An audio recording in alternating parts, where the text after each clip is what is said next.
The unthinkable. The phone call came at 2:17 a.m. I've always feared middle-of-the-night calls, those harbingers of news too terrible to wait for daylight. My trembling hand reached for the phone on the third ring. "Mrs. Reynolds? This is Mercy Hospital. Your son, James, has been admitted with a suspected brain aneurysm. You should come immediately." The world tilted on its axis. At 65, I had lived through my husband's death a decade earlier, but nothing had prepared me for this moment. James, my brilliant, kind-hearted only child, couldn't be dying. It wasn't the natural order of things. I arrived at the hospital still wearing my nightgown beneath my coat, hair uncombed, hands shaking as I gave my name at the reception desk. A grim-faced doctor led me to a private consultation room, and the words that followed destroyed my world. Massive aneurysm. No warning signs. Nothing could have been done. Already gone. Already gone. My James, gone. Hours blurred together as paperwork was processed, and decisions no mother should ever make were thrust upon me. It was nearly noon when Sophia, James's wife of 10 years, finally arrived. Designer sunglasses hiding her eyes, expensively manicured nails, tapping impatiently on her phone. "There was traffic," she offered without meeting my gaze, "and I had to find someone to watch Lucas. I had already called Lucas's school, spoken with his teacher, and arranged for him to spend the day with his best friend's family." The fact that Sophia hadn't thought to do this, that she'd left their 8-year-old son without information about his father's condition, was sadly typical of the woman my son had married. "James is gone," I said simply, watching for the reaction that would tell me how to respond. Sophia's perfectly lipsticked mouth formed a small O of surprise. Her hand fluttered to her throat in a gesture that might have seemed natural if I hadn't spent years observing my daughter-in-law's calculated performances. "But he was fine yesterday," Sophia said, her voice catching. "We had dinner, and then he was working in his study. I went to bed early. I didn't even say goodnight." For a moment, genuine regret seemed to flash across her face, quickly replaced by something I couldn't quite identify. Relief? Calculation? Whatever emotion had surfaced was quickly masked by a more appropriate expression of shock. As the day progressed, I watched Sophia make phone calls in hushed tones, stepping away whenever hospital staff approached with questions about funeral arrangements. When decisions needed to be made about James's remains, Sophia deferred to me with a casualness that seemed oddly detached. "You know what he would have wanted better than I do." By evening, as we waited for James's body to be released to the funeral home, Thomas Bennett arrived, James's closest friend since law school and his personal attorney. His genuine grief was apparent in his reddened eyes and tight embrace as he held me. "I can't believe he's gone," Thomas whispered. "I just had lunch with him on Monday." I nodded, unable to form words through my grief. Thomas turned to Sophia, offering condolences that were met with a practiced, somber nod. "We'll need to meet soon," Thomas said, his professional tone returning slightly. "There are matters in James's will that will need immediate attention." Sophia straightened at this, dabbing at eyes that remained suspiciously dry behind her sunglasses. "Of course. Perhaps tomorrow? I'd like to get things settled quickly for Lucas's sake." The mention of my grandson pierced through my fog of grief. Lucas. Sweet, sensitive Lucas, who had lost his father and whose mother was already thinking about settling things quickly. "Lucas should be told in person," I said firmly. "I'll go with you to pick him up." "That's not necessary," Sophia replied quickly. "I can handle my own son." The slight emphasis on "my" wasn't lost on me. It was a familiar dynamic, Sophia asserting control over Lucas when it suited her narrative as devoted mother, while relegating actual parenting to James and, increasingly, to me. "He adores you," Sophia added, her tone softening artificially. "He'll need his grandmother more than ever now." The manipulation was transparent to me. After 30 years as a psychology professor, I'd studied enough human behavior to recognize what she was doing. Sophia was already positioning herself, ensuring I would remain available for childcare while establishing clear boundaries of authority. As we left the hospital, I caught sight of Sophia checking her reflection in a window, adjusting her hair before pulling out her phone to make another call. In that unguarded moment, with no audience to perform for, her face showed neither grief nor shock, only cool assessment, like someone calculating their next move in a chess game. I turned away, my heart breaking anew. Not only had I lost my beloved son, but it appeared my grandson was in the hands of a woman who saw his father's death as an inconvenience at best, an opportunity at worst. What I couldn't know then was that James had foreseen this very scenario and had taken extraordinary measures to protect both me and his son from the woman he had finally recognized as a threat to us both. In the coming days, as I struggled through the fog of grief to arrange my son's funeral, I would begin to uncover the breadth of James's foresight and the depth of Sophia's deception. But that night, as I returned to my empty house alone, I could only clutch my son's childhood photo to my chest and wonder how I would find the strength to face the days ahead. For Lucas, I told myself, I must be strong for Lucas. Something in Sophia's behavior had triggered every protective instinct I possessed. My grandson had lost his father. I was determined he wouldn't lose his grandmother too, not when I suspected he would need me more than ever. A devastating midnight call has shattered my world, but something doesn't feel right about my daughter-in-law's reaction to my son's death. What secrets was James keeping about his failing marriage, and what measures did he take to protect us before his untimely death? I couldn't know then that my greatest challenge as a mother was just beginning. I've attended enough funerals in my 65 years to recognize genuine grief. It manifests differently in each person. Some collapse inward, some rage, some grow eerily calm, but there's an authenticity that can't be fabricated. As I sat in the front pew of the church watching people approach my son's casket, I observed a masterclass in emotional performance from my daughter-in-law. Sophia had dressed impeccably in a designer black dress that managed to be both appropriate and flattering. Her hair was styled in subdued waves, her makeup subtle yet flawless, tear-proof mascara evident as she dabbed occasionally at dry eyes with a monogrammed handkerchief. She leaned against me at calculated intervals, murmuring things like, "He would have appreciated such a turnout, and James always spoke so highly of everyone here." To observers, we appeared as a united front of grief, the devastated widow and the heartbroken mother supporting each other through unimaginable loss. Only I could feel how lightly she rested against my shoulder, ready to straighten the moment someone important approached. Only I noticed how her eyes constantly scanned the room, assessing each mourner's social and financial status. Only I caught the subtle changes in her voice when speaking to James's wealthier clients versus his childhood friends. But my attention was primarily focused on Lucas, seated on my other side, his small body occasionally shaking with silent sobs. Unlike his mother, my grandson's grief was raw and real, his face blotchy from genuine tears. I kept my arm around him, offering tissues and quiet comfort as he stared at the casket containing his father. "Is Daddy really in there?" he whispered during a lull in the service. "His body is," I explained gently, "but the special part that made him Daddy, his love, his thoughts, his spirit, that's still with you, always." Lucas nodded, seeming to understand this distinction better than many adults. "I can still feel him sometimes, like he's watching." "I believe he is," I said, fighting back fresh tears. Sophia leaned across me. "Lucas, sit up straight. People are watching." I felt his small shoulders stiffen under my arm. This concern with appearances, rather than her son's emotional state, was precisely why James had been increasingly leaving Lucas in my care over the past year. After the service, the procession of mourners offering condolences seemed endless.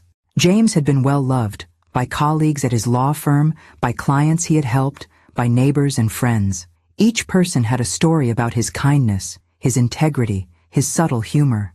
"Your son helped me keep my house during my divorce," one woman told me, clasping my hands. "He reduced his fees when he learned I was struggling, then connected me with financial advisors who helped me get back on my feet. James was the only attorney who took my discrimination case when no one else would," an elderly gentleman said. "He cared about justice, not just billable hours." These testimonials were bittersweet balm to my aching heart. My son had lived his values, had made a difference. I stored each story carefully in my memory, knowing Lucas would treasure them someday. Throughout the reception, I noticed Sophia having intense whispered conversations with several people, including a tall, expensively dressed man I didn't recognize. When I approached, they separated smoothly, Sophia introducing him as Richard Harlow, one of James's real estate investment partners. "My condolences, Mrs. Reynolds," he said, his handshake brief and impersonal. James was a remarkable man. Something in his tone rang false, and the way Sophia's hand briefly touched his arm suggested a familiarity beyond business acquaintance. I filed this observation away, my professor's brain automatically cataloging behavioral details even through my grief. By evening's end, exhaustion threatened to overwhelm me. Lucas had fallen asleep on a couch in the funeral home's private room, emotionally spent. As I arranged his suit jacket over him like a blanket, Thomas Bennett, James's attorney, approached quietly. "Eleanor, could we speak privately for a moment?" I followed him to a secluded corner, away from lingering mourners. "James left explicit instructions about certain matters," Thomas said, keeping his voice low. "I can't go into details yet, but he asked me to tell you one thing immediately. Trust your instincts about Lucas. Does that make sense to you?" I glanced toward my sleeping grandson, then at Sophia, who was checking her makeup in a compact mirror while nodding absently at condolences. "Yes," I said slowly. "I believe it does." "Good. We'll need to meet officially tomorrow about the will, but James wanted you to know that—" He hesitated, choosing his words carefully. "Arrangements have been made, for both of you." Before I could ask more questions, Sophia approached, her social smile firmly in place. "Thomas, I hope we can resolve everything quickly," she said. "I'm thinking of taking Lucas away for a while after this. A healing trip, probably best to handle the estate matters promptly." "Of course," Thomas replied neutrally. "My office, tomorrow at 2. As we prepared to leave, I gathered Lucas into my arms, his slight weight a precious burden. Sophia made no move to help, instead scrolling through her phone. 17 missed calls, she sighed. So many arrangements to make. I studied her composed face, noting the absence of grief's telltale signs. No swollen eyes, no exhaustion of spirit, none of the physical manifestations of heartbreak that were currently crushing me from within. "What arrangements?" I asked, carefully keeping my tone curious rather than accusatory. "Life goes on, Eleanor," she said, not looking up from her screen. "Bills, accounts, notifications. James handled everything. Now it's all on me. Not us. Not, we'll figure it out together for Lucas." The solitary me spoke volumes. As I settled Lucas into my car, Sophia had asked if I would keep him overnight to give her space to process. I felt a strange sense of foreboding mixed with something else, something that felt almost like my son's presence, urging me to stay vigilant, to watch carefully, to protect what he could no longer protect himself. "We're going to be okay, Lucas," I whispered to my sleeping grandson. Somehow, we're going to be okay. I didn't yet know how prophetic or how challenging that promise would prove to be. The funeral reveals striking contrasts between Sophia's calculated performance and Lucas's genuine grief. As I observe my daughter-in-law's suspicious behavior, a cryptic message from James's attorney suggests my son anticipated trouble. What arrangements did James make before his death? And what is Sophia already planning while we're still saying goodbye? James left everything to me? Sophia's perfect composure slipped for the first time as she sat in Thomas Bennett's office the day after the funeral. I watched her face cycle through emotions, first smug satisfaction, then confusion, and finally thinly veiled outrage as Thomas continued reading the will's provisions. "Not exactly," Thomas corrected, his professional tone unchanged. "Mr. Reynolds left you the lake house property, his investment portfolio with Meridian Partners, and a life insurance policy of $500,000. I sat quietly, hands folded in my lap, as Thomas outlined the inheritance that had left Sophia increasingly agitated. While substantial by most standards, nearly $1 million in total, it clearly fell short of her expectations. The family home at 1742 Oakwood Drive, both vehicles, and his personal bank account at First National are bequeathed to his mother, Eleanor Reynolds, Thomas continued, not meeting either of our eyes as he read directly from the document. "That's impossible," Sophia interrupted, her carefully manicured nails digging into the leather armrests. "We purchased that house together. It's our marital property." Thomas slid a document across the desk. "The house was purchased solely in James's name before your marriage. It was never converted to joint property. The deed and mortgage documents confirm this." I kept my expression neutral despite my own shock. James had never mentioned any of these arrangements to me. The family home, a beautiful colonial with 4 bedrooms and a backyard where Lucas had his treehouse, was apparently mine, not Sophia's. So were James's Mercedes sedan and Range Rover, along with a bank account I hadn't known existed. What about Lucas's college fund? Sophia demanded, her voice rising slightly. James always said he was setting aside money for Lucas's education. Thomas nodded. Mr. Reynolds established a trust for Lucas's educational expenses. You are not the trustee of this account. Then who is? Sophia's question came out as nearly a hiss. Thomas glanced at me briefly. Eleanor has been named trustee of all funds related to Lucas's care and education. The room fell silent as Sophia processed this information. I could almost see the calculations happening behind her eyes, totaling assets, weighing options, formulating responses. This makes no sense, she finally said, her voice deliberately modulated to convey wounded confusion rather than the anger I could see simmering beneath. James and I discussed our estate plans. This is nothing like what we agreed upon. Thomas cleared his throat. The will was updated 3 months ago. James came to me specifically to make these changes. Everything is legally executed and witnessed. 3 months ago? Sophia's eyes narrowed. He never mentioned any changes to me. That was his prerogative, Thomas replied simply. I remained silent, absorbing the implications of what I was hearing. 3 months ago, James had secretly revised his will to ensure I would have the family home and financial resources while limiting Sophia's access to certain assets. The timing corresponded with a period when James had seemed particularly troubled, often bringing Lucas to stay with me for father-son weekends that I suspected were actually meant to give James space to deal with marital issues. There must be some mistake, Sophia said, turning to me with a practiced look of appeal. Eleanor, you know James would have wanted his family to remain in their home. You have your own house. Surely you don't intend to take ours away from Lucas. The subtle manipulation was impressive, framing any enforcement of James's wishes as me taking something from my grandson rather than from her. I recognized the tactic, but chose not to confront it directly. I'm as surprised as you are, Sophia, I said truthfully. I need time to process all of this. Thomas continued with additional details. Items about personal effects, specific bequests to charities, funeral expenses that had been prearranged. Throughout it all, I noticed Sophia texting under the table, her face a mask of appropriate grief, occasionally disrupted by flashes of calculation. When the meeting concluded, Thomas asked me to stay behind for a moment. Once Sophia had left, with a tight-lipped promise to talk soon directed at me, he closed his office door and sat across from me. There's more, he said quietly. James left this for you, with instructions to give it to you privately after the initial reading.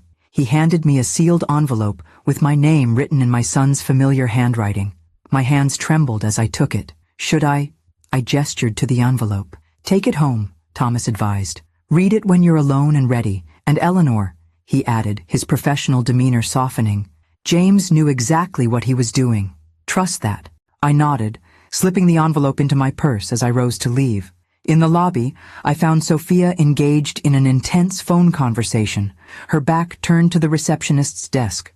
I paused, out of sight, but within earshot. Completely blindsided me, she was saying, her voice low but furious.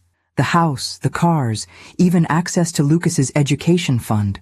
No, I don't think he suspected anything. Must have been his mother's influence. Of course I'm going to fight it, Richard. I've put in 10 years with this family. I deserve more than some vacation property and insurance money. I retreated silently, taking the stairs instead of waiting for the elevator where Sophia might see me. My mind was racing with questions, but one thing was becoming increasingly clear. James had anticipated something I was only beginning to understand.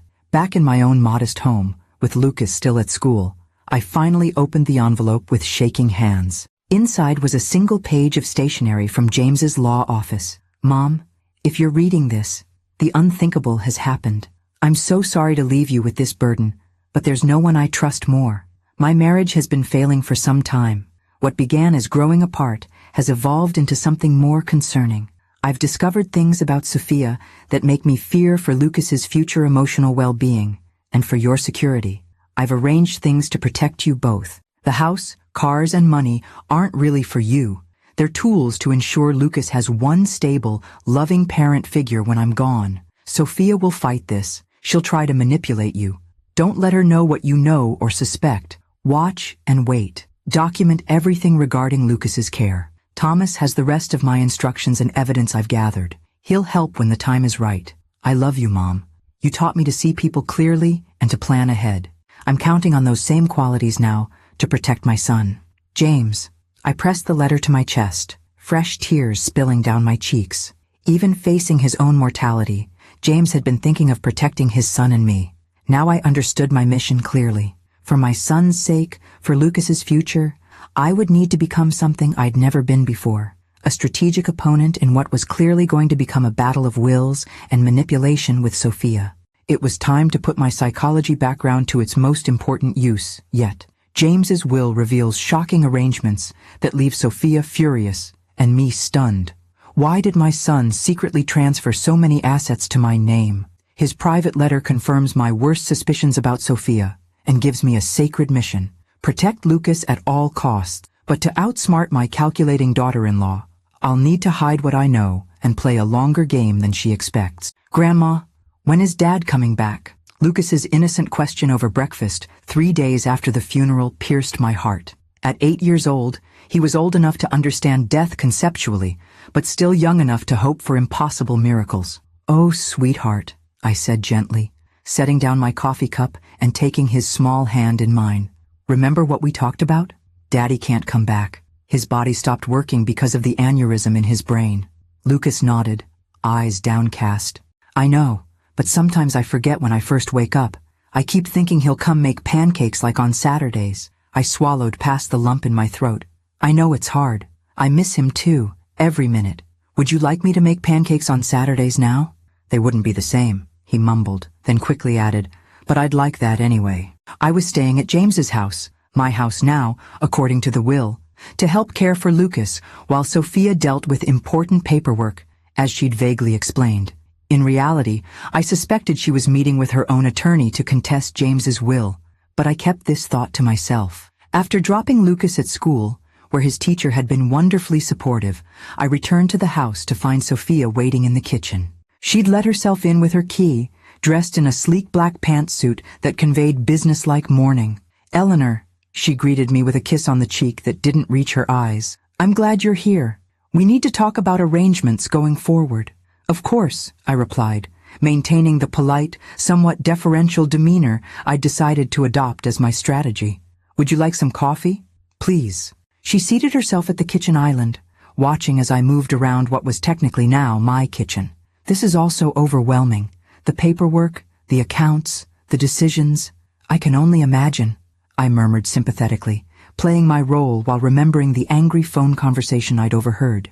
How can I help? Sophia's perfectly made-up face registered brief surprise at my accommodating tone, quickly replaced by calculated warmth. You're so kind, Eleanor. Actually, I've been thinking about what makes the most sense for everyone, especially Lucas. Here it comes, I thought, keeping my expression open and receptive. This house has so many memories of James, she continued, her voice taking on a practiced tremor. Every room reminds Lucas of what he's lost. It might be healthier for him, for both of us, to make a fresh start somewhere else. I nodded thoughtfully while placing a mug of coffee before her. You're considering moving? I've found a lovely condo downtown, near the cultural district. Excellent schools nearby, walking distance to the art museum and library. She stirred her coffee deliberately. The thing is, Eleanor, with the way James arranged things, I'll need your cooperation. Oh? I tilted my head questioningly, as if I hadn't already anticipated this conversation. The will situation is obviously some kind of mistake or misunderstanding. James would never have intentionally put me in such a difficult position. Her tone hardened slightly before she caught herself. I've spoken with an attorney who suggests we could avoid lengthy legal proceedings if you'd simply transfer the house to me, as James would have wanted. I widened my eyes, projecting thoughtful consideration rather than the indignation I felt at her attempt to manipulate me using my son's supposed wishes. I see, I said slowly. And what does your attorney say about the fact that James updated his will only 3 months ago, specifically to make these arrangements? A flash of irritation crossed her face before her mask of reasonable grief returned. James wasn't himself in recent months. He was working too hard, stressed about cases. He wasn't thinking clearly about our family's best interests. I nodded, as if considering this explanation. That must have been difficult for you both. It was, she sighed dramatically, which is why I believe he would want us to correct this oversight now. For Lucas's sake. The invocation of Lucas's welfare, her trump card, was deployed exactly as I'd expected. I took a deliberate sip of coffee, giving myself time to formulate my response. I understand your concern, I said finally, but making hasty decisions during grief isn't wise. Perhaps we should give ourselves some time to adjust before making major changes? Sophia's smile tightened, almost imperceptibly. Of course, you need time, but the condo I found won't be available for long. It would be so much easier for Lucas if we could settle things quickly and let him start healing in a new environment. I recognized the sales tactic, creating artificial urgency to force a quick decision. My years teaching negotiation strategies to psychology students hadn't been wasted. Why don't we ask Lucas how he feels about moving? I suggested mildly. He might find comfort in staying in the home where he has so many memories of his father. Children don't always know what's best for them, Sophia countered smoothly. That's why adults make these decisions. Besides, he's already dealing with enough emotional turmoil. I noted how skillfully she'd positioned herself as the protective parent while subtly suggesting I would harm Lucas by consulting him about his own feelings. James's letter rustled in my memory. She'll try to manipulate you. You're probably right, I conceded, watching relief flash across her features. Let me think about it all for a few days. This has been such a shock. Of course, she agreed, clearly believing she'd made progress. Take the weekend.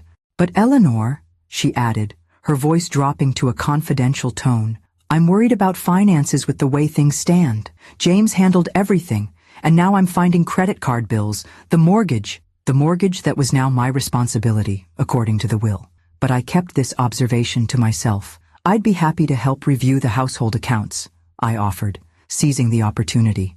Perhaps we could go through everything together? That's not necessary, she said quickly. I just meant that resolving the house situation would help me access the equity we've built for Lucas's education and well-being, the education fund that James had specifically placed under my control as trustee. I wondered if she realized how transparent her motivations were to someone trained to observe human behavior. Let's talk more next week, I suggested, rising as if our conversation had reassured rather than alarmed me. I should get some rest before picking up Lucas from school. After Sophia left, I sat alone in the quiet house, mentally reviewing our interaction. She clearly believed I was a grief-stricken, somewhat passive older woman who could be maneuvered into surrendering what James had entrusted to me. For now, I needed her to continue believing exactly that. I picked up my phone and called Thomas Bennett. I need to understand exactly what evidence James collected, I told him without preamble, and how we can gather more. This is going to be a longer game than I anticipated. Sophia wastes no time trying to manipulate me into signing over the house, using Lucas's welfare as emotional leverage. Playing the role of a compliant, grief-addled mother-in-law, I appear to consider her proposal while secretly planning my counteroffensive. James warned me she would fight dirty, but he didn't know his mother was ready to fight smarter. The performance has begun, and I intend to be the better actor in this dangerous production. Grandma, Mom says I have to go with her to Miami next weekend, but I don't want to. Lucas's troubled face looked up at me as I tucked him into bed, 1 week after James's funeral. This was the first I'd heard of any Miami trip, which immediately raised red flags. Miami? I kept my voice casual while my mind raced. That sounds like an adventure. Lucas shook his head, clutching his stuffed dinosaur tighter. She says her friend Richard has a boat and we'll stay at a fancy hotel. But I have my science project due Monday, and Dad always helped with my projects. I smoothed his hair gently. Have you told your mom about the science project? She said I can skip it, that teachers understand when your dad dies. His voice caught on the word. But Dad wouldn't want me to skip it. He always said commitments are important. Your father was right about that, I agreed, making a mental note of this conversation. Let me talk to your mom tomorrow. Maybe we can work something out. After Lucas fell asleep, I called Thomas Bennett at his home number, which he'd provided for urgent matters. Miami? Thomas's voice sharpened when I explained the situation. With Richard Harlow? You know him? I asked, surprised. He's the real estate developer I mentioned in our meeting yesterday, the one James had concerns about. Thomas's tone was carefully measured. Eleanor, did you install the home monitoring system I recommended? Yes. The technician finished today. Cameras in the common areas and the security system that sends alerts to my phone. I'd followed Thomas's advice to improve home security, though the underlying purpose was different than what a grieving family might normally install. Good. That recording capability may prove valuable. He paused. I'm sending you some materials from James's private file tomorrow by courier. Don't open the package where anyone might see you. The next morning, after taking Lucas to school, I received a sealed manila envelope. Inside were printouts of text messages between Sophia and someone saved in her phone as RH, dated from various points over the past 8 months. James had apparently gained access to her phone records through means I chose not to question, given his legal background. The messages painted a damning picture. An affair that had begun almost a year ago. Plans made and broken.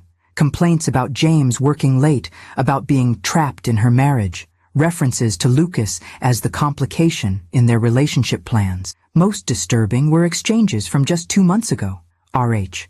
How long are we going to keep this limbo going? You said you were ready to leave. Sophia. Patience. Jay's name is on everything important. Need to get financials in better position first. Working on it. ERH. The Cayman property isn't going to wait forever. Perfect opportunity for fresh start. Sophia. Trust me. Few more months, Max. Everything will fall into place. I sat back, hands shaking slightly. These weren't just messages documenting an affair. They revealed Sophia had been planning to leave James, but wanted to secure financial assets first. Had James discovered these messages and changed his will in response? Is that why Sophia had been so shocked by the provisions? Another document in the package was a private investigator's report James had commissioned, containing photographs of Sophia and Richard Harlow entering a hotel together, expense reports showing gifts he'd purchased for her, and background information on Harlow's business dealings, some of which appeared ethically questionable. The final item was a handwritten note from James to Thomas, dated just 3 weeks before his death. Tom. Enclosed is everything I've gathered. Not sure what my next steps should be. Confronting her could jeopardize my access to Lucas if things go badly. Need to protect him above all. We'll meet you next Thursday to discuss options. James had died on Tuesday. The meeting never happened. Armed with this knowledge, I approached my conversation with Sophia about the Miami trip strategically. I waited until she came to pick up Lucas's weekend bag that Friday afternoon. Lucas mentioned you're planning a trip to Miami? I kept my tone light, curious rather than confrontational. Just a quick weekend getaway, Sophia replied, checking her designer watch. Good for him to have a distraction. He's worried about missing his science project deadline, I mentioned casually. You know how James always emphasized academics. Sophia's smile tightened. A weekend off won't hurt his GPA, Eleanor. The school psychologist actually recommended new experiences to process grief. I nodded thoughtfully. That makes sense. Though I wonder if a boat trip with Richard, was it? Might be a bit much so soon after losing his father. Lucas seems anxious about it. Her eyes narrowed slightly at my mention of Richard's name. Lucas will be fine. Children are adaptable. They certainly are, I agreed. Though sometimes they need familiar routines during trauma. I'd be happy to keep him here to finish his project, if that would help your plans. I could see the calculation happening behind her eyes, weighing the freedom of a child-free weekend against her need to maintain the appearance of devoted motherhood. That's thoughtful, but unnecessary, she said finally. This trip is about mother-son bonding. Of course, I conceded, then added innocently, Oh, I've been meaning to ask. Do you know the password to James's home computer? Lucas was hoping to find some photos for a memory book his counselor suggested. I don't keep track of James's passwords, she said dismissively. Have Thomas check his office files. Another note for my growing mental catalog. Sophia claimed not to know James's passwords, information that most spouses would share. I'd already found his password notebook in his desk drawer, but her response was telling. One more thing, I said as she turned to leave. Lucas's teacher wants parent volunteers for their field trip to the Science Museum next Wednesday. Since I'm not officially a parent, I thought you might want to sign up. The children who've lost parents apparently find these outings especially difficult. It was a test, one I suspected she would fail. Wednesday? I have an all-day spa appointment I've been waiting weeks for. Mental health care, she added with a performative sigh. You understand. Of course, I said sympathetically. Self-care is important during grief. I'll explain to Lucas's teacher. After she left with a promise to return Sunday evening with Lucas, I immediately called Thomas. She's taking Lucas to Miami with Richard Harlow, I reported. I need to document this trip carefully. Already on it, Thomas assured me. I've engaged the same investigator James used. We'll have photographs of everything. Miami is actually helpful for our purposes. It shows her priorities clearly. And if Lucas is upset by the trip, I couldn't keep the worry from my voice. Document his emotional state when he returns. Have him talk to his counselor about it. Every reaction becomes evidence, Eleanor. I hated viewing my grandson's pain as evidence, but I understood the necessity. Building a case for Lucas's well-being meant carefully cataloging everything that threatened it. As I prepared for a weekend alone in James's house, my house, I thought about the theater production unfolding around us all. Sophia playing the grieving widow while planning escapes with her lover. Me playing the supportive mother-in-law while gathering ammunition. Even Lucas, unconsciously providing crucial insights through his innocent comments and reactions. The only person not performing was James, whose absence remained the most powerful presence in our lives. I touched the framed photo of him on the mantel. "I'm watching, James," I whispered, "just like you asked me to, and I'm learning more than Sophia realizes." Disturbing evidence reveals Sophia has been planning her escape for months, viewing Lucas as a complication in her affair with Richard Harlow. As she whisks my grandson off to Miami with her lover, I maintain my performance as the supportive mother-in-law while carefully documenting every poor parenting decision. James had begun building a case before his death. Now I'm continuing his work, gathering evidence that will eventually protect Lucas from a mother who sees him as an afterthought in her new life plans. Lucas returned from Miami with sunburned shoulders, a stomach ache from too much ice cream, and emotional withdrawal that broke my heart. He trudged into the house Sunday evening, hours later than Sophia had promised to bring him back, his small face tight with exhaustion. "How was your trip, sweetheart?" I asked, kneeling to his level as Sophia texted rapidly on her phone behind him.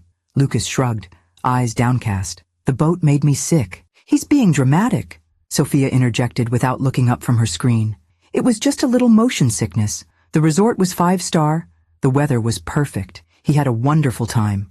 Lucas's expression told a different story, but he remained silent, casting a quick glance at his mother before mumbling, "Can I go to my room?" "Of course," I said gently. "I'll bring up some ginger tea for your tummy in a few minutes." As he trudged upstairs, I noticed he wasn't carrying his backpack. Did Lucas forget his school bag? Sophia waved dismissively. "It got wet on the boat, nothing important in it. His science project materials were in that bag," I pointed out, carefully keeping accusation from my tone. "He can get an extension. I'll write a note." She finally looked up from her phone, her expression daring me to challenge her. "Richard sends his regards, by the way.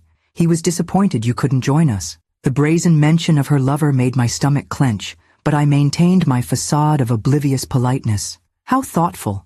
I hope you enjoyed your weekend." "Very much," she replied, a hint of triumph in her smile. "Richard has wonderful connections in Miami. We're considering investment opportunities there." "How nice," I murmured, making a mental note of this casual admission of future plans. I should check on Lucas. Upstairs, I found my grandson sitting on his bed, staring at a photo of James on his nightstand. The room was exactly as he'd left it Friday, homework still spread across his desk, work he clearly hadn't touched all weekend. "Want to tell me about the trip?" I asked gently, sitting beside him.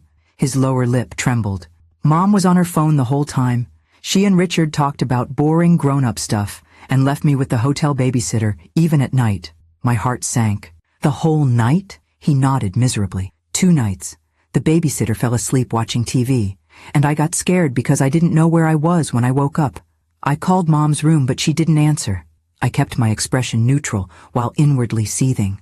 "That must have been frightening. Richard has a big boat, but he wouldn't let me touch anything. He said kids mess things up." Lucas picked at a loose thread on his comforter. "And Mom laughed when he said that, even though Dad always let me help steer our little boat." Each detail was another piece of evidence, another example of Sophia prioritizing her new relationship over her son's emotional needs. I made careful mental notes to record later in the journal Thomas had suggested I keep. "Did you tell Mom you were scared or upset?" I asked. Lucas shook his head. "She was having fun. She told me in the car that it's important for her to be happy again, and I shouldn't make things harder by complaining." The manipulation of making an 8-year-old responsible for his mother's happiness, especially one grieving his father, sent a surge of protective anger through me. I pushed it down, focusing instead on comforting Lucas. It's okay to have feelings about things, I told him, pulling him gently against my side. Even when grown-ups are having fun, your feelings matter too. He leaned into me, his small body relaxing slightly. Dad always asked about my feelings. I know, sweetheart. I know. After getting Lucas settled with tea for his stomach and helping him salvage what we could of his science project, I documented the evening's revelations in my journal, adding them to the growing catalog of concerning behaviors. Thomas had explained that establishing patterns was crucial. Any single incident could be explained away, but consistent patterns of neglect or poor judgment would build our case. Over the next 2 weeks, those patterns emerged with disturbing clarity. Sophia began staying out late without explanation, leaving Lucas with me more frequently. She missed his school conference, sending me in her place with a vague excuse about estate meetings. She forgot to refill his asthma medication, necessitating an emergency pharmacy run when he had a mild attack during soccer practice. Each incident was meticulously documented in my journal. Each one showed a mother increasingly detached from her son's daily needs, while I stepped in to fill the void. I was careful not to criticize Sophia directly to Lucas, focusing instead on providing the stability and attention he craved. The security system I'd installed captured telling moments. Sophia bringing Richard to the house late one evening, both slightly intoxicated, unaware that Lucas was awake, and witnessed their intimate behavior in the kitchen. Sophia instructing Lucas to remember to tell Grandma you had a great time today, after a rushed outing where she'd spent most of the time on business calls. Multiple instances of her promising Lucas she'd attend his activities, then canceling at the last minute. My performance as the supportive, somewhat naive mother-in-law continued throughout. I offered to help with Lucas's care in ways that seemed generous rather than strategic. I expressed understanding when Sophia claimed grief brain for forgotten commitments. I avoided confrontation when she made thinly veiled comments about moving forward with selling the house. "Eleanor, we need to discuss the house situation," she said one evening, 3 weeks after James's death. She'd arrived unexpectedly while I was helping Lucas with homework, dressed for what was clearly a dinner date rather than a mother-son evening. "Of course," I replied amiably. "I've been meaning to ask what items you'd like to keep when I move in permanently next month." Her perfectly shaped eyebrows arched in surprise. "Move in? I thought we agreed the house should be sold." "Oh, I don't recall agreeing to that," I said mildly. "Actually, I've been thinking it's best for Lucas to maintain stability right now. His therapist mentioned how important familiar environments are during grief." Her expression hardened momentarily before she forced a concerned smile. "I'm worried about you, Eleanor. This house is far too large for you to manage alone. And the financial burden of the mortgage, utilities, maintenance." "James left the house free and clear," I mentioned casually, watching her reaction. "No mortgage to worry about, and I'm more capable than I look. All those years managing a university department taught me quite a bit about handling complex responsibilities." Something shifted in her assessment of me, a recalculation that I could almost see happening behind her eyes. I'd revealed myself as slightly more formidable than she'd assumed, yet still maintained my helpful, non-threatening demeanor. "We'll discuss it more later," she said finally. "I need to run. Important dinner meeting. Lucas has already had dinner, and he should be in bed by 9. After she left, I sat with Lucas at the kitchen table, helping him rebuild the science project whose materials had been lost in Miami. As he carefully glued pieces of his solar system model together, he looked up suddenly. "Grandma, are you going to live here now instead of Mom?" The question caught me off guard. "Why do you ask that, sweetheart?" He shrugged, focusing intently on positioning Mars at the correct distance from his styrofoam son. "Mom told someone on the phone that you're trying to take the house from her. She said you were being selfish." I chose my words carefully. "Your dad wanted to make sure we all had safe places to live. Sometimes grown-ups disagree about the details. I want you to stay," he said simply. "You help me with homework and remember my medicine and make real food instead of just ordering pizza." His straightforward assessment of the situation, so innocent yet so perceptive, reinforced my determination. This wasn't just about following James's wishes anymore. It was about protecting a child who clearly recognized, even at 8, the difference between performative parenting and genuine care. "I'll do my very best to stay close, no matter what," I promised him. It was the only promise I could make with absolute certainty while the larger battle continued to unfold around us. The aftermath of the Miami trip reveals disturbing patterns in Sophia's parenting. As she increasingly neglects Lucas for her relationship with Richard, I carefully document each instance while maintaining my supportive facade. Lucas's innocent observations confirm what I already know. Sophia sees him as an inconvenience in her new life plans. The house becomes our first battlefield, but the war is really about something far more precious, a vulnerable boy who deserves better than a mother who remembers him only when it serves her purposes. I'm thinking of taking Lucas to my parents in Arizona for a few weeks. Sophia's announcement over morning coffee nearly 4 weeks after James's death seemed casual, but the timing set off immediate alarm bells. I had just informed her that Thomas Bennett needed to meet with us again regarding additional estate matters. Arizona? I kept my voice neutral while stirring my coffee. That's quite a distance. What about Lucas's school? Sophia waved dismissively. He can miss a few weeks. Children are resilient. James's favorite phrase, "children are resilient," sounded hollow coming from her lips, a convenient excuse rather than a thoughtful observation. When were you thinking of going? I asked, mentally calculating how this might align with the increasingly urgent timeline Thomas had mentioned. Next week, ideally. She checked her expensive watch. My parents have been begging to see him, and frankly, I could use the support system. Being a sudden single mother is overwhelming.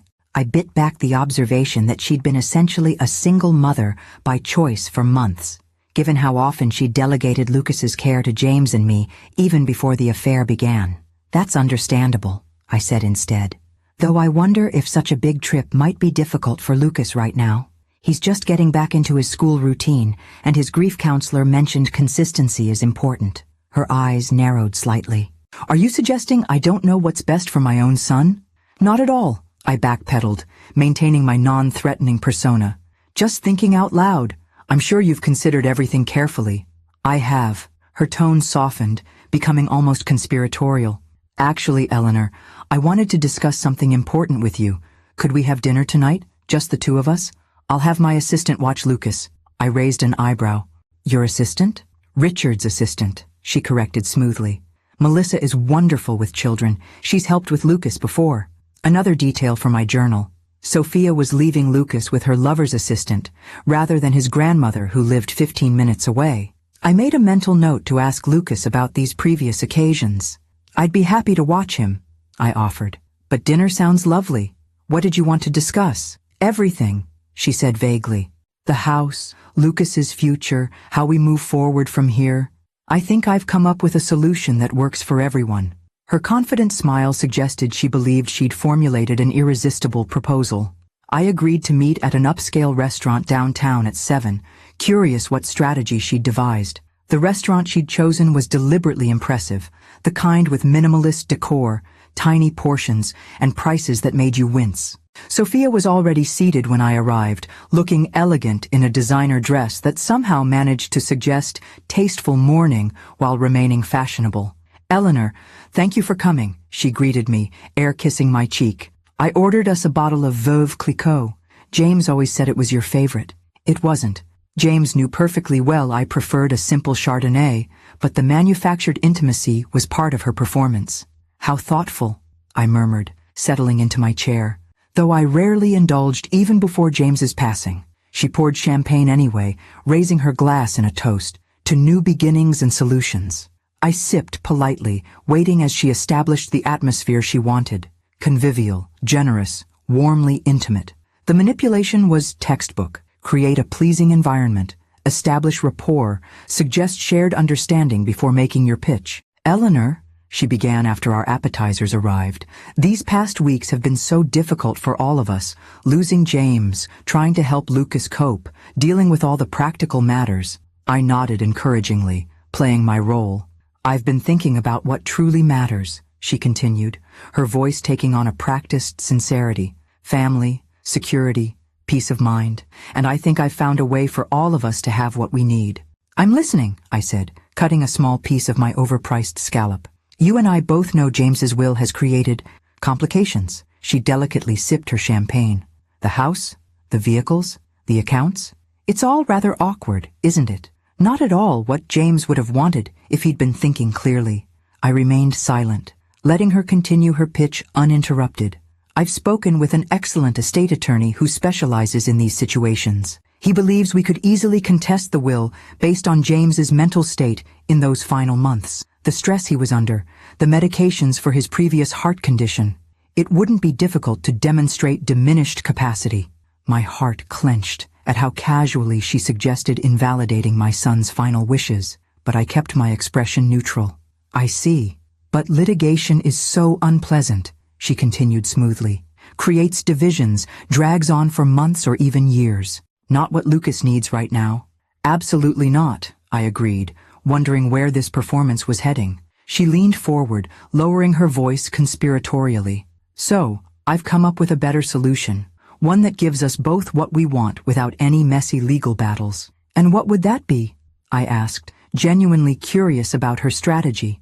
You transfer the house and vehicles back to me as James's widow, she explained, as if offering a tremendous favor. In exchange, I'll guarantee you can see Lucas regularly, perhaps every other weekend, major holidays. I'll even put it in writing. The breathtaking audacity of her offer, essentially ransoming my own grandson, almost made me lose my carefully maintained composure. She was proposing I surrender everything James had legally left me in exchange for permission to see Lucas, rights I already had, as his grandmother. That's quite a proposition, I managed, taking another sip of champagne to hide my reaction. I know, it's so generous, she agreed, misinterpreting my hesitation as consideration. Most women in my position would fight for everything, but I value your relationship with Lucas, and frankly, I could use the help occasionally. Occasionally? I echoed, picking up on the telling word choice. Well, single motherhood is demanding, she sighed dramatically, and I do have my career to consider. Plus, Richard and I, she stopped herself, recalibrating. That is, I'll eventually want to rebuild my personal life. Having guaranteed childcare arrangements would be tremendously helpful. There it was, the real motivation. Not Lucas's well-being, but convenient childcare arrangements that would allow her to pursue her relationship with Richard unencumbered. What about Lucas's trust fund? I asked innocently. Would that remain as James arranged it? A flash of irritation crossed her features before she smiled again. That's unnecessarily complicated too. As his mother, I should have control over his educational expenses. Children's needs change, require flexibility. They certainly do, I agreed, thinking of all the ways Lucas's needs had been ignored in recent weeks. So, she said, reaching into her purse and withdrawing a folded document, I took the liberty of having my attorney draft a simple agreement.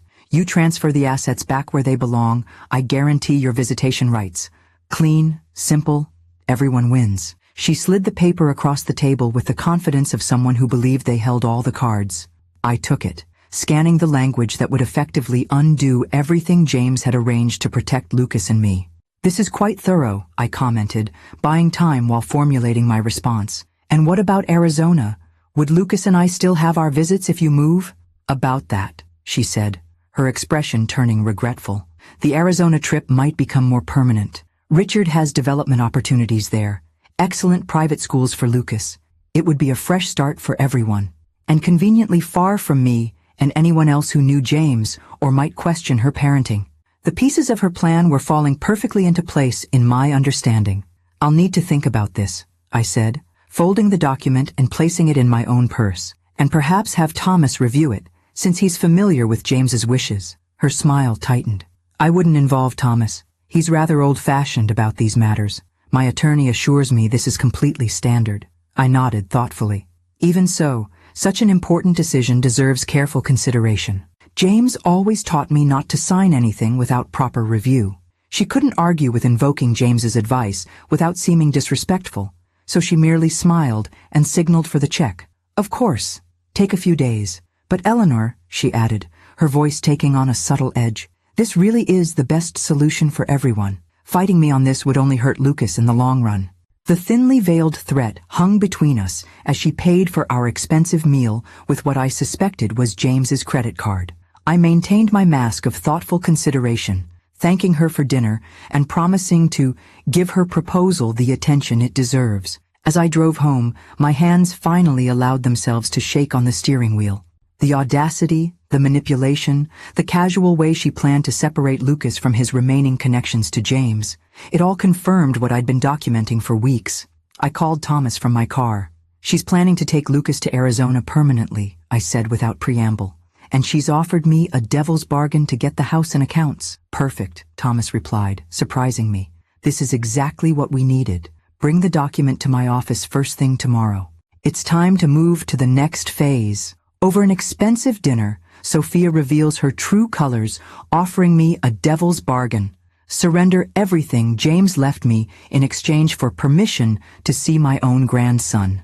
Her plan to move Lucas to Arizona with her lover shows how completely she intends to erase James from their lives. Little does she know, her transparent manipulation has handed us exactly the evidence we need. Thomas's cryptic response suggests the game is about to change, and Sophia has no idea what's coming. "She actually put it in writing. I can hardly believe it." Thomas Bennett shook his head in amazement as he reviewed the document Sophia had given me. We sat in his office early the next morning, coffee growing cold as we dissected her proposition. "This is essentially a confession," he continued, highlighting sections with a yellow marker. "She's explicitly stating she'll allow you to see Lucas only if you transfer assets to her that are legally yours. That's textbook coercion. And this part about Arizona?" I pointed to the clause mentioning reasonable visitation regardless of primary residence location.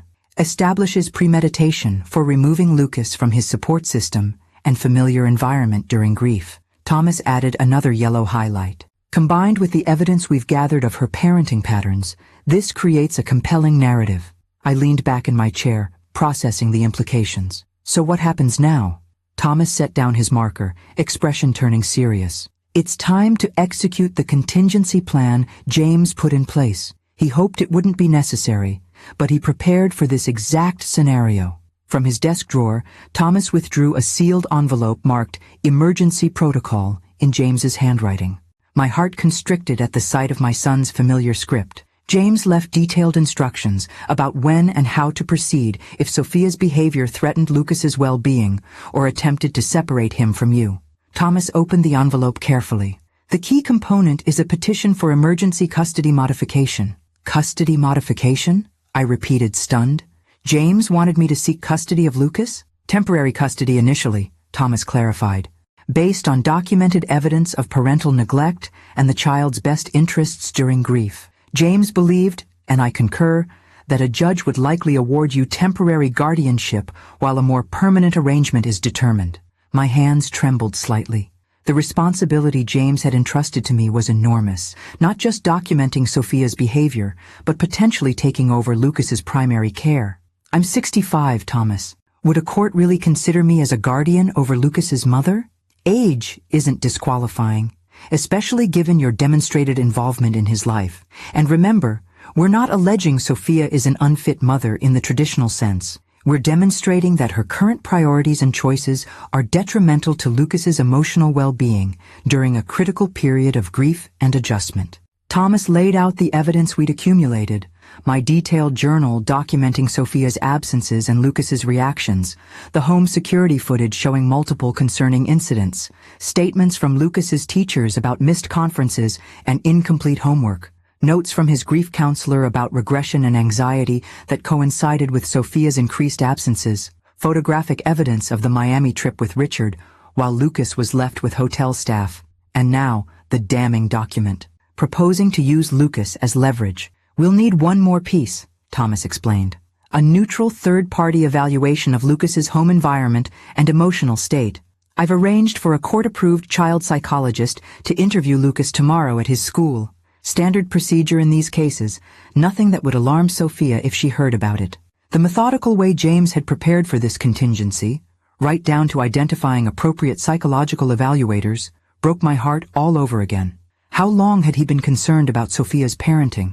How much had he witnessed before deciding such drastic measures might be necessary? "When would we file the petition?" I asked, trying to focus on practical matters rather than my swirling emotions. "Immediately after receiving the psychologist's report, assuming it supports our position, likely within 48 hours. Thomas's expression softened slightly.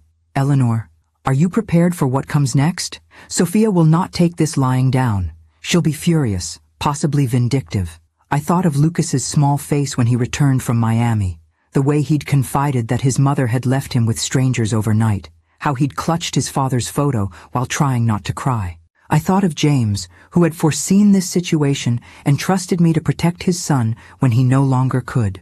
I'm prepared, I said firmly. What's our next step? Maintain your current approach with Sophia. Don't let on that anything has changed. If she presses for an answer about her proposition, tell her you're still considering it and have questions about some details. Thomas began organizing documents into a legal folder. Meanwhile, I'll prepare the emergency petition and coordinate with the psychologist. As I left Thomas's office, my phone buzzed with a text from Sophia. Need your answer by tomorrow. Arizona arrangements pending. Important opportunity for Lucas's future. The transparent attempt to create artificial urgency only strengthened my resolve. I typed a carefully calibrated response. Still reviewing. Have some questions about the visitation schedule. Can we discuss tomorrow evening? Her reply came immediately. Fine. 7 p.m. at the house. We'll have Richard's attorney present to answer any concerns. Richard's attorney, not James's, not a neutral party, not even her own independent counsel. Another telling detail for our documentation. I spent the afternoon with Lucas after school, helping with homework and listening as he reluctantly described an incident that morning when Sophia had forgotten to pack his lunch, then berated him for calling to remind her because she was in an important meeting. I recorded these details in my journal immediately after he went upstairs to play, noting his dejected posture and the way he'd minimized his mother's reaction, clearly accustomed to managing her emotions rather than his own. That evening, I received an unexpected call from Thomas. The school psychologist met with Lucas today during lunch, he informed me without preamble. Her preliminary findings are significant. Lucas demonstrated elevated anxiety when discussing his home environment, particular concern about being sent away to Arizona, and clear attachment to you as his primary source of emotional support. Is that enough? I asked, hope rising cautiously. Combined with our other evidence, yes. I'm filing the emergency petition first thing tomorrow morning. The judge I've requested typically rules on these matters within 24 hours. Should I tell Lucas anything? I worried about preparing him for the potential upheaval. Not yet, Thomas advised. Children his age struggle with keeping sensitive information private. For now, maintain normal routines. If the judge rules in our favor, we'll have a child specialist help explain the situation to him appropriately. I slept fitfully that night, torn between hope that Lucas might be protected from Sophia's neglect and anxiety about the conflict that would inevitably erupt. By morning, my resolve had strengthened. This wasn't about my preferences or even about honoring James's wishes anymore. It was about a vulnerable child whose mother was making choices that compounded rather than helped his grief. Thomas called at 10:17 a.m. The petition has been filed. Judge Carlton has scheduled an emergency hearing for tomorrow at 9 a.m. Sophia will be served notice this afternoon. So soon. I hadn't expected things to move so quickly. Judge Carlton takes child welfare cases seriously, especially when there's evidence of potential parental flight risk. Sophia's Arizona plans raised red flags. I thought about my scheduled 7 p.m. meeting with Sophia and Richard's attorney that evening. Should I still meet with Sophia tonight as planned? Absolutely not, Thomas said firmly. Once she's served the court papers, you should have no direct contact except through legal representatives. Go to a hotel tonight if necessary. She'll likely be extremely volatile when she realizes what's happening. What about Lucas? Worry for my grandson overrode all other concerns. The petition includes a provision for Lucas to remain in his current home environment with you present until the hearing. The server will explain that to Sophia. Thomas paused. Eleanor, this is going to get complicated quickly. Are you absolutely certain you're prepared? I thought of James's letter, of his trust in me, of Lucas's increasingly anxious behavior.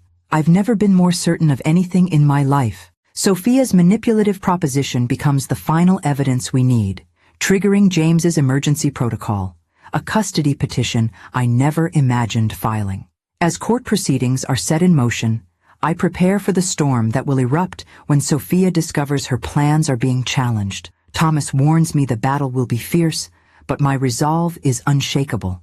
For James, for Lucas, I'll face whatever comes next, even as I wonder how my grieving grandson will weather this additional upheaval in his young life. You scheming, manipulative witch! Sophia's voice exploded through my phone, hours after she'd been served with the emergency custody petition. I held the device away from my ear, her rage so incandescent it seemed to radiate through the speaker. How dare you try to steal my son after everything I've done for you? Her words tumbled out in furious bursts. My attorneys will destroy you. You'll never see Lucas again when this is over. Following Thomas's advice, I remained silent, letting her fury spend itself without engagement. Eventually she seemed to register my lack of response. Are you there? Say something, she demanded. On the advice of counsel, I can't discuss this matter directly with you, I finally replied, keeping my voice calm and neutral. I'll see you at the hearing tomorrow. You'll regret this, she hissed, before the line went dead. I leaned against the kitchen counter, suddenly exhausted.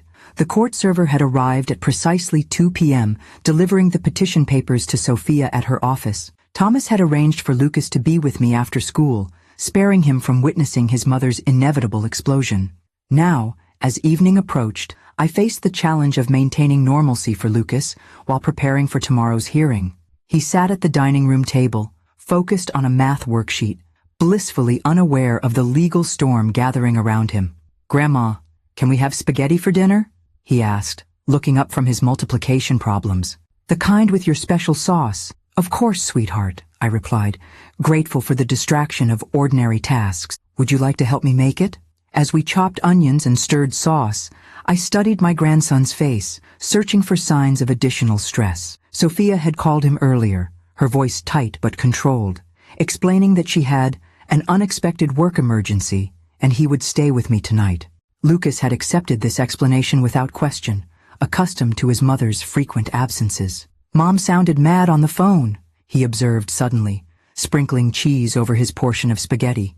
"Is she mad at me?" "No, absolutely not," I assured him quickly. "Grown-ups sometimes get frustrated about work things. It has nothing to do with you." He nodded, seeming relieved but not entirely convinced. "She said she'd take me to get ice cream tomorrow to make up for missing our dinner, but she forgot last time she promised that." Another small piece of evidence, broken promises becoming so routine that an 8-year-old had learned to expect disappointment. I added mental notes to my documentation while maintaining an encouraging expression. "Let's enjoy our dinner tonight, and we'll see what tomorrow brings," I suggested gently. I couldn't bring myself to make promises about tomorrow when I knew how completely our lives might change after the hearing. After putting Lucas to bed with extra stories and reassurance, I called Thomas for final preparation. "How's Lucas?" he asked immediately. "Managing," I replied, unaware of what's happening, as far as I can tell. Sophia called him briefly, but kept her composure. "Good. Children are perceptive, but there's no need for him to shoulder adult concerns." Thomas's voice took on its professional tone. "For tomorrow, I've prepared a summary document of all evidence for Judge Carlton." The psychological evaluation came back strongly supportive of our position. "What should I expect at the hearing?" I asked, trying to prepare myself mentally. "Judge Carlton runs a tight courtroom. This is a preliminary emergency hearing, so testimony will be limited. You'll likely be asked about your observations of Lucas's well-being and your capacity to provide temporary care. Sophia will have opportunity to respond to the allegations. Will Lucas need to appear?" The thought of my grandson being questioned in court made my stomach clench. "No. Judge Carlton has reviewed the psychologist's report and specifically excluded Lucas from this initial hearing. If a full custody investigation proceeds, he may eventually speak with Lucas in chambers, but that would be weeks from now." I exhaled in relief. "And Richard Harlow? Will he be involved?" "Legally, no standing. Practically, he's paying for Sophia's high-powered attorney, so his influence will be present." Thomas paused. "Eleanor, prepare yourself. These hearings can get ugly. Sophia's likely strategy will be to paint you as a grief-deranged, controlling mother-in-law, trying to steal her child." "I understand," I said, though my heart raced at the thought of public accusations. "What matters is Lucas." "Exactly. Focus on that tomorrow. No matter what Sophia or her attorney claim, remember why we're doing this." Sleep proved elusive that night. I checked on Lucas repeatedly, watching his peaceful breathing and wondering how tomorrow's decision would affect the rest of his childhood.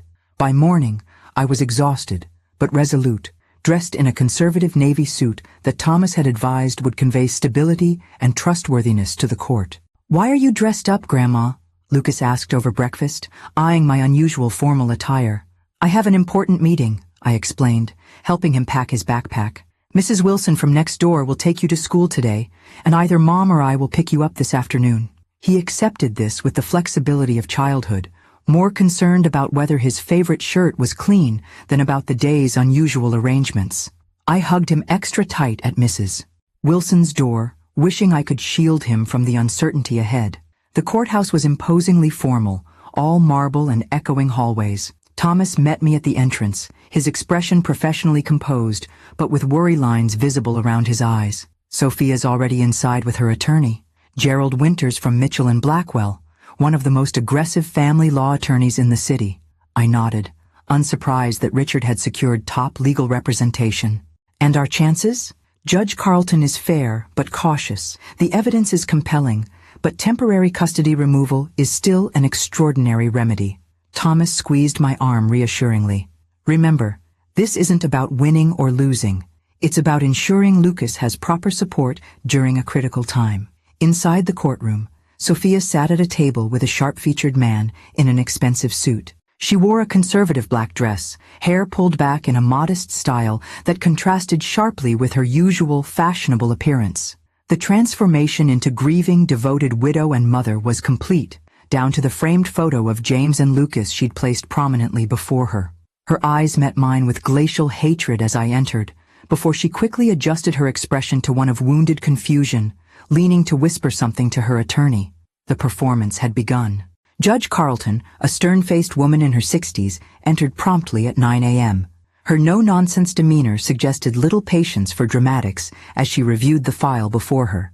"This is an emergency hearing regarding temporary custody modification for minor child Lucas Reynolds," she stated, looking over her reading glasses at both tables. "I've reviewed the petition and supporting documentation. Let's proceed efficiently." For the next hour, Thomas presented our case methodically. The documented patterns of neglect, Sophia's increasing absences, the Miami trip incidents, the psychological evaluation, and finally, the damning proposition document showing Sophia's attempt to use Lucas as leverage. Gerald Winters countered with equal efficiency, portraying me as an interfering mother-in-law exploiting a grieving widow's temporary struggles, suggesting my obsessive documentation demonstrated unhealthy fixation, and painting Sophia as a devoted mother temporarily overwhelmed by extraordinary circumstances. "Your Honor," Winters concluded smoothly, "Mrs. Reynolds has kept her grandson overnight precisely 17 times since her son's death, at Ms. Jensen's request, to help during this adjustment period. This doesn't demonstrate neglect. It shows a mother wisely accepting support while processing her grief. The Arizona opportunity represents a fresh start, not abandonment of support systems." When my turn came to speak directly, I focused on Lucas rather than Sophia, describing concrete examples of his anxiety, his academic struggles since James's death, and the stability I'd attempted to provide. "Your Honor," I said, meeting the judge's evaluating gaze, "I'm not seeking to replace Sophia as Lucas's mother. I'm asking for temporary measures to ensure his needs are prioritized during an exceptionally vulnerable time in his development. The evidence suggests that currently other priorities are taking precedence over those needs." Judge Carlton asked pointed questions of both sides, her expression revealing nothing of her thoughts. Finally, she announced she would review the evidence in chambers and return with her decision in 1 hour. The 60-minute wait in the courthouse hallway seemed eternal. Sophia and her attorney conferred in hushed tones at one end, while Thomas and I sat silently at the other. When the bailiff finally called us back, my legs felt leaden as I rose to hear the decision that would determine Lucas's immediate future. Judge Carlton wasted no time on preliminaries. "Having reviewed all evidence and testimony, I find sufficient cause for emergency intervention in the current custody arrangement," she stated, her voice firm and authoritative. "Temporary guardianship of minor child Lucas Reynolds is hereby granted to Eleanor Reynolds for a period of 60 days, during which a full evaluation of the family situation will be conducted by court-appointed specialists." I exhaled shakily as she continued outlining the details, Sophia would have supervised visitation 3 times weekly. Neither party could remove Lucas from the jurisdiction, and a comprehensive family assessment would begin immediately. Across the courtroom, Sophia's composed facade cracked completely. Her face contorted with fury as she turned to her attorney, whisper-shouting accusations and demands for appeal. Judge Carlton observed this reaction with a raised eyebrow before adding a final comment. "Ms. Jensen, your reaction to this temporary ruling concerns me. I strongly advise you to use the coming evaluation period to demonstrate the mature parenting capacity your son needs, rather than focusing on personal grievances." With a sharp rap of her gavel, she concluded, "Court adjourned." As we left the courtroom, Sophia blocked our path, her carefully applied makeup now streaked with angry tears. "This isn't over," she hissed, ignoring her attorney's restraining hand on her arm. "You think you've won? You have no idea what's coming." Thomas stepped between us. "Ms. Jensen, all communications should go through counsel from this point. We'll coordinate Lucas's pickup from school today and arrange the first supervised visitation." As Sophia was led away by her increasingly concerned attorney, I leaned against the wall, the magnitude of what had just happened washing over me. I had temporary custody of my grandson. James's concerns had been validated by a court of law. Lucas would be protected, at least for now. "What happens next?" I asked Thomas, my voice barely steady.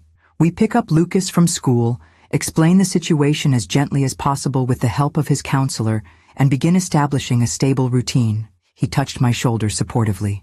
"The hard part is just beginning, Eleanor. But for today, at least, Lucas is safe." In a tense courtroom showdown, Judge Carlton grants me temporary custody of Lucas after reviewing our compelling evidence. Sophia's mask of devoted motherhood shatters with the ruling, revealing the rage beneath her calculated performance. As she threatens that this isn't over, I prepare for the challenging task ahead, helping my grieving grandson understand these new arrangements while bracing for whatever counterattack Sophia is already planning. For now, though, Lucas is protected, and James's foresight has been vindicated. "Grandma, is Mom ever coming back?" Lucas's question pierced my heart as we sat on the porch swing 6 weeks after the emergency custody hearing. His small legs dangled, not quite reaching the floor, as he stared at the driveway where Sophia's car would normally appear for her supervised visits. Visits she had attended only sporadically over the past month and a half. "Your mom is going through a difficult time," I answered carefully, choosing words the family therapist had suggested. "She loves you, but sometimes adults struggle with big changes." Lucas nodded with a wisdom beyond his 8 years. "Like when Dad died, and she started staying out late?" His perception sometimes startled me. "Children notice so much more than we give them credit for." "Something like that," I agreed, pulling him closer to my side. "How are you feeling about everything?" He considered this seriously, brow furrowed in concentration. "Sad sometimes, but not scared anymore." "Scared?" I prompted gently. "When Mom talked about Arizona, I was scared all the time," he admitted. "I didn't want to leave my school and my friends and you. And I didn't like Richard. He always talked to me like I was a baby or not there at all." Each of these revelations was carefully noted in my ongoing documentation. The court-appointed evaluator had been meeting with Lucas weekly, and with me and Sophia separately. The comprehensive assessment that Judge Carlton had ordered was nearing completion, with the final custody hearing scheduled for next week. The week since gaining temporary guardianship had been both challenging and healing.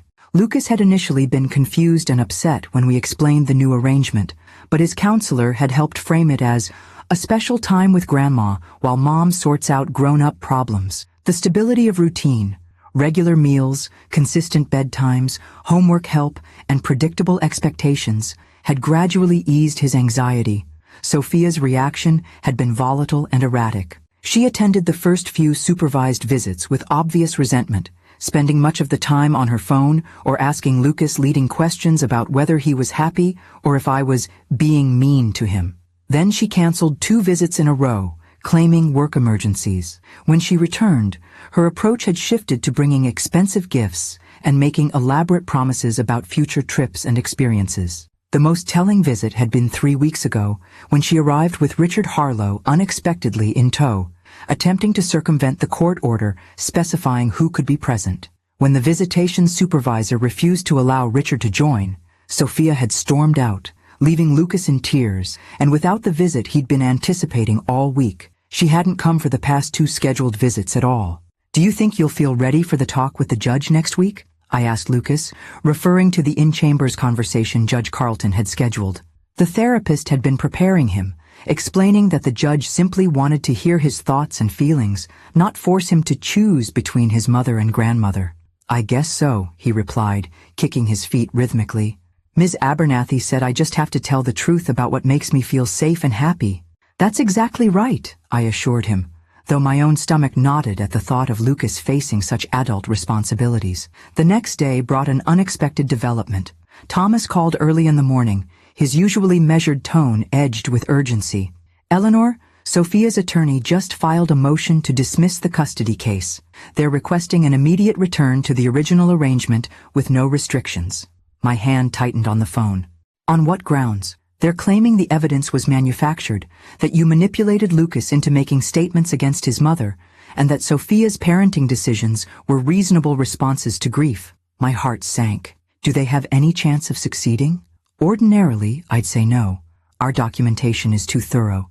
The psychological evaluation's too clear." Thomas paused. "But there's a complication. Richard Harlow has connections with Judge Blackwell, who's been assigned to hear this motion while Judge Carlton is on medical leave." The implications were clear. Money and influence could potentially override weeks of careful evidence gathering and professional evaluations. "What can we do?" I asked, trying to keep panic from my voice. "I'm filing counter motions immediately. But Eleanor, there's something else you should know. Our investigator reports that Sophia and Richard have put deposits on property in the Cayman Islands, a jurisdiction with limited enforcement of U.S. custody orders." The threat crystallized with horrifying clarity. If Sophia regained custody, even temporarily, she could potentially take Lucas out of the country to a place where our legal protections would be difficult to enforce. "She wouldn't," I began, then stopped myself. Of course she would. Everything I'd learned about Sophia in these weeks confirmed she viewed Lucas primarily as an accessory to the life she wanted, not as a vulnerable child with his own needs. "I'm implementing additional safeguards," Thomas assured me. "I've requested an emergency hearing with Judge Carlton upon her return next week. In the meantime, document everything. Any communications from Sophia, any reactions from Lucas, anything unusual at all." That evening, as Lucas worked on a school project about family traditions, my phone chimed with a text from Sophia. "We need to talk privately, without lawyers. Meet me tomorrow 2 p.m. at Riverside Park. Come alone or deals off." I showed the message to Thomas immediately, who advised against meeting her without witnesses. "This is exactly the kind of end run around proper channels that concerns me," he warned. Against his advice, I arranged to meet Sophia, but not alone. Thomas would be nearby, out of sight but within earshot, and I would record our conversation as permitted by our state's one-party consent laws. The park was nearly empty when I arrived, just a few mothers with toddlers at the distant playground. Sophia sat on a bench overlooking the river, her designer sunglasses hiding her eyes, her posture rigidly composed. "Thank you for coming," she said as I approached, her tone unexpectedly subdued. "I imagine your attack dog lawyer advised against it." "I'm here because any resolution that helps Lucas is worth exploring," I replied neutrally, taking a seat beside her but maintaining distance. Sophia was silent for a long moment, watching the river flow past. When she finally spoke, her voice had lost its usual sharp edge. "I'm dropping the custody case." Of all the things I'd expected her to say, this wasn't among them. "What?" "You heard me." She removed her sunglasses, revealing eyes ringed with uncharacteristic fatigue. "I'm signing over full custody to you. No more court battles, no more supervised visits, no more evaluations and judgments." I studied her face, searching for the manipulation behind this sudden capitulation. "Why?" "Richard and I are moving to Grand Cayman next month. He's secured development rights for a major resort property." She spoke matter-of-factly, as if discussing a change in dinner plans rather than abandoning her child. "It's the opportunity of a lifetime. We'll be there at least 3 years establishing the project." "And Lucas?" I asked, though I already knew the answer. She shrugged slightly. "Lucas needs stability, structure, all those things the evaluators keep emphasizing. I can't provide that right now, not with the demands of relocating and launching a major development." The clinical detachment with which she discussed leaving her son, her only child, who had just lost his father, left me momentarily speechless. "So you're just walking away?" I finally managed. I prefer to think of it as making the mature, responsible choice. Her tone suggested she expected praise for this decision. "I'm putting Lucas's needs first by recognizing you're better positioned to meet them right now." "Right now?" I echoed. "For the foreseeable future," she clarified. "I'll send support payments, of course, make video calls when possible. Perhaps he could visit during school holidays eventually." The casual way she outlined transitioning from mother to distant relative made my heart ache for Lucas. Yet beneath my sadness was profound relief. Lucas would be spared further custody battles, further disappointments, further insecurity about his future. "What do you want from me?" I asked directly, sensing there must be conditions to this offer. "A clean break," she replied immediately. "No contested hearings, no forensic financial investigations, no further intrusion into my personal affairs. Sign the agreement my lawyer is drafting, and Lucas stays with you while I start fresh." "And the house? James's accounts?" I wasn't concerned about material assets, but I wanted to understand her complete proposition. "Keep them," she said with a dismissive wave. "Richard's development will make those look like pocket change.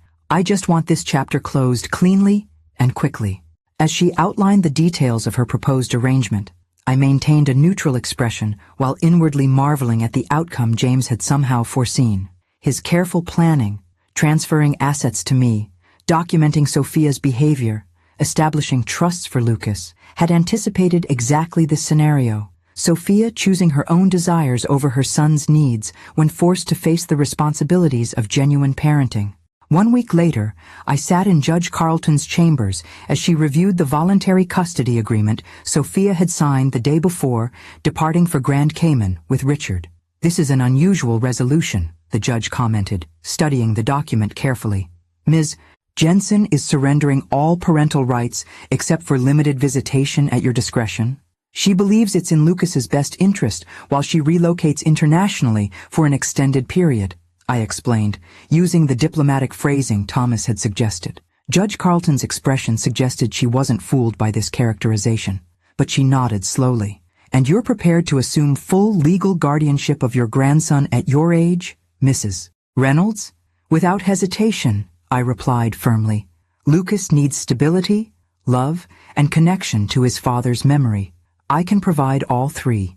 The judge studied me thoughtfully before signing the final orders. "Based on all evidence presented throughout these proceedings, as well as Ms. Jensen's voluntary relinquishment, custody of Lucas Reynolds is hereby granted to Eleanor Reynolds, with arrangements for support payments and limited visitation as outlined in the agreement." Outside the courthouse, with Lucas waiting at home with the kind neighbor who'd helped us throughout this journey, I finally allowed myself to absorb the magnitude of what had happened. I had become, in every meaningful sense, my grandson's parent, a role I had never anticipated at 65, but one I embraced with complete commitment. "James would be proud," Thomas said quietly as we walked to our cars. "He protected Lucas the only way he could, by entrusting him to you." 6 months later, on a crisp autumn afternoon, Lucas and I planted a memorial garden in the backyard. James's favorite flowers and plants arranged around a small stone bench where we could sit and talk to Dad whenever Lucas felt the need. "Do you think Dad knew Mom would leave?" Lucas asked as we patted soil around a young rosebush. The question caught me off guard with its perceptiveness. "I think your father knew that sometimes adults make choices based on what they want rather than what children need," I answered carefully. "And he wanted to make sure you'd always have someone who put you first." Lucas nodded, seeming satisfied with this explanation. "I miss Dad every day, but I don't miss how things were after he died, when Mom was always angry or gone. Your dad made sure you'd be taken care of," I said, pulling him into a gentle hug. "And that's exactly what I intend to do, for as long as you need me." That evening, as Lucas slept peacefully upstairs, I sat in James's study, now a shared space where Lucas did homework while I handled household management, and opened the small box of personal items Thomas had delivered after the final custody arrangement. Inside was one last letter from my son, marked, "When it's resolved." "Mom, if you're reading this, you've done what I couldn't. Protected Lucas from a situation I saw deteriorating, but couldn't fix in time.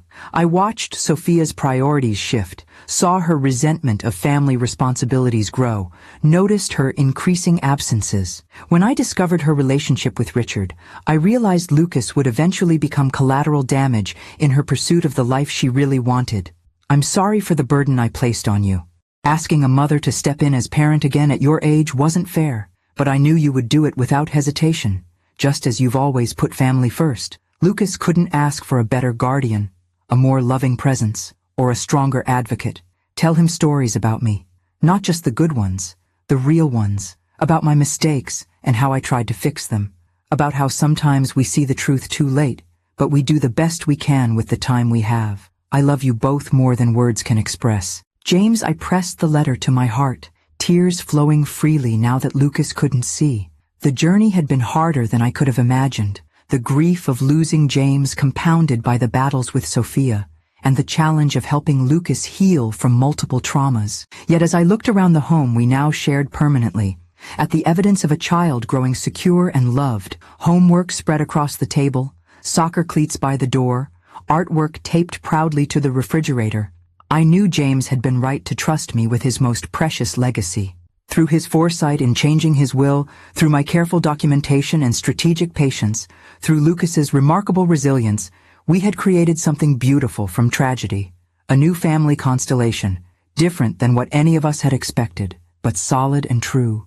Some might call it justice, that Sophia had ultimately chosen freedom over motherhood, revealing precisely the character James had anticipated. But I preferred to think of it as redemption. The chance to honor my son by raising his child with the values he cherished, ensuring that despite everything, love would have the final word in our story. Sophia voluntarily surrenders custody to pursue her new life with Richard in the Cayman Islands. The resolution James somehow foresaw becomes reality, not through bitter court battles, but through Sophia's own choice to prioritize her desires over her son's needs. As Lucas and I build our new life together, I discover one final letter from James, acknowledging the burden he placed on me while expressing complete trust in my ability to give his son the love and stability he deserves. From tragedy has come an unexpected second chance at family, different than any of us imagined, but precious beyond measure. 3 years later, "Grandma, I got the lead in the school play!" Lucas burst through the front door, his 11-year-old energy filling the house as he dropped his backpack and thrust a script into my hands. 3 years had transformed the quiet, anxious 8-year-old into a confident, thriving middle schooler whose smile now reached his eyes consistently. "That's wonderful," I examined the script. "Our Town," by Thornton Wilder. "Playing George Gibbs is a big responsibility. I'm so proud of you. Ms. Larson said Dad played the same role when he was in 8th grade. Did you know that?" My heart warmed at his casual reference to James. We'd worked hard to keep his father's memory alive through stories, photos, and the small traditions we maintained. Saturday morning pancakes, summer fishing trips to James's favorite lake, the memory garden we tended together. I certainly did. I still have the program somewhere in the attic boxes. Your father was quite the actor in school. I smiled, remembering teenage James nervously practicing lines in our living room.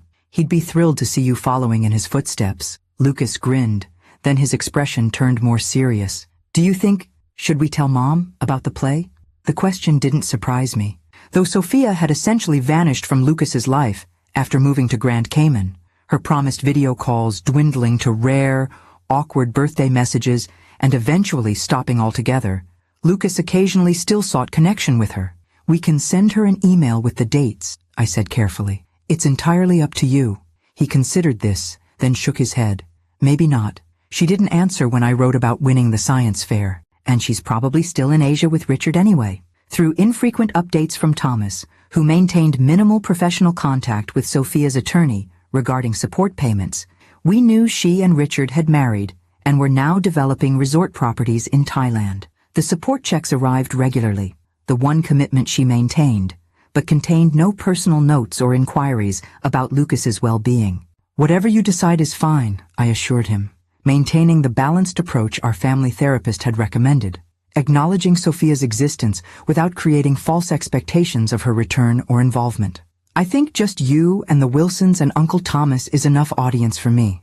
Lucas decided, referring to our neighbors who had become like extended family, and to Thomas Bennett, who had transitioned from James's attorney to a cherished uncle figure in Lucas's life. As Lucas bounded upstairs to start homework, I moved to the kitchen to prepare dinner, pausing to adjust the collection of photos on the refrigerator, Lucas winning his karate tournament, building a science project, laughing with friends at his last birthday party. A visual timeline of healing and growth. The journey hadn't always been smooth.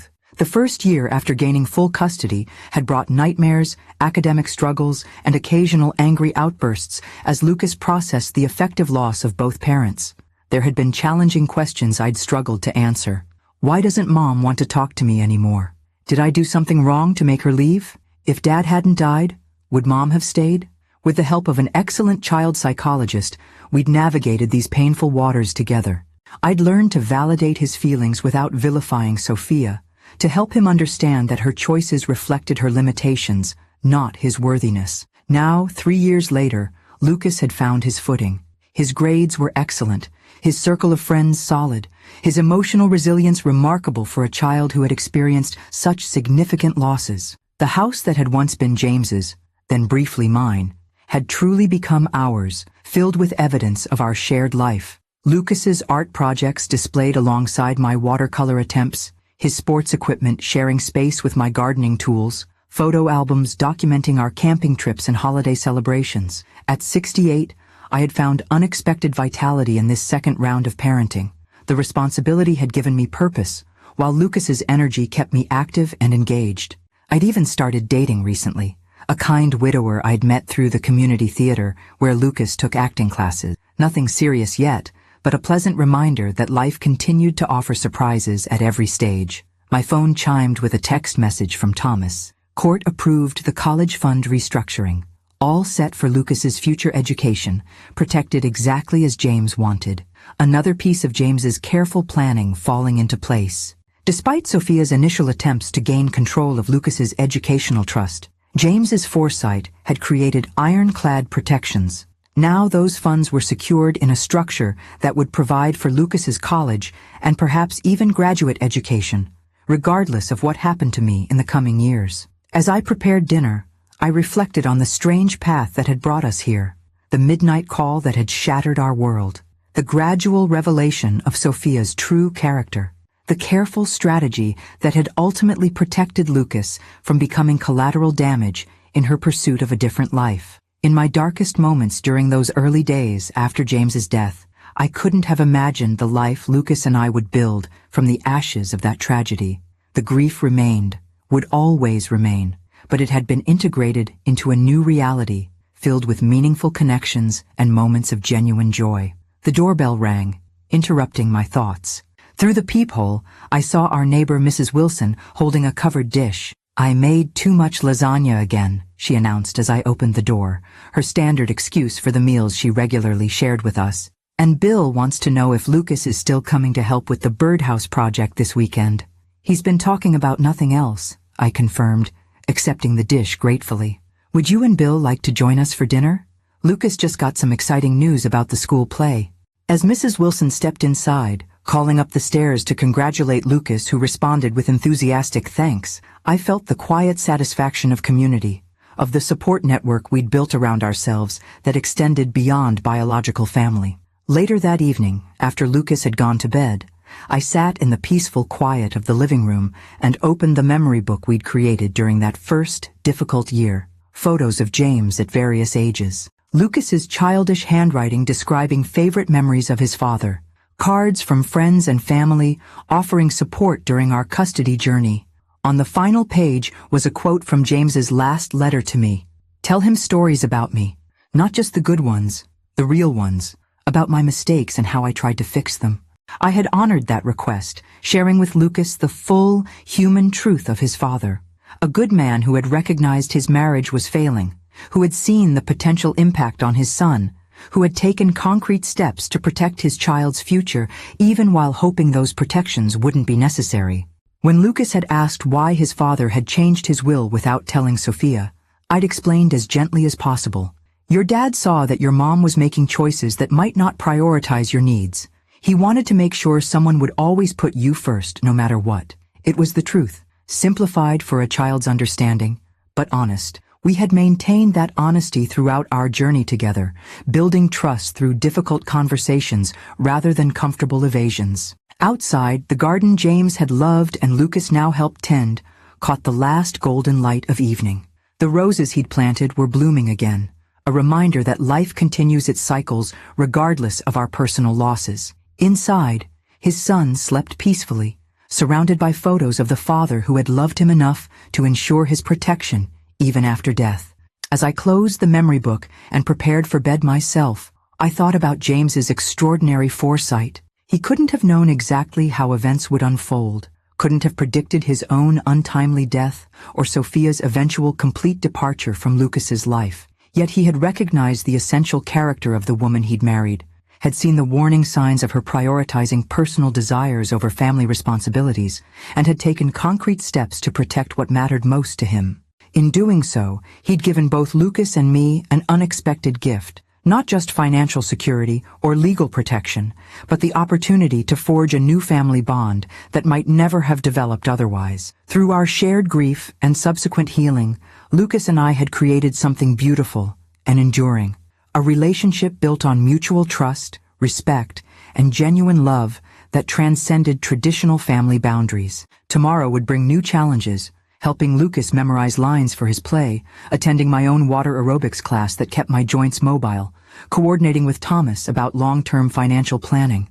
Ordinary life continuing in its imperfect, precious way.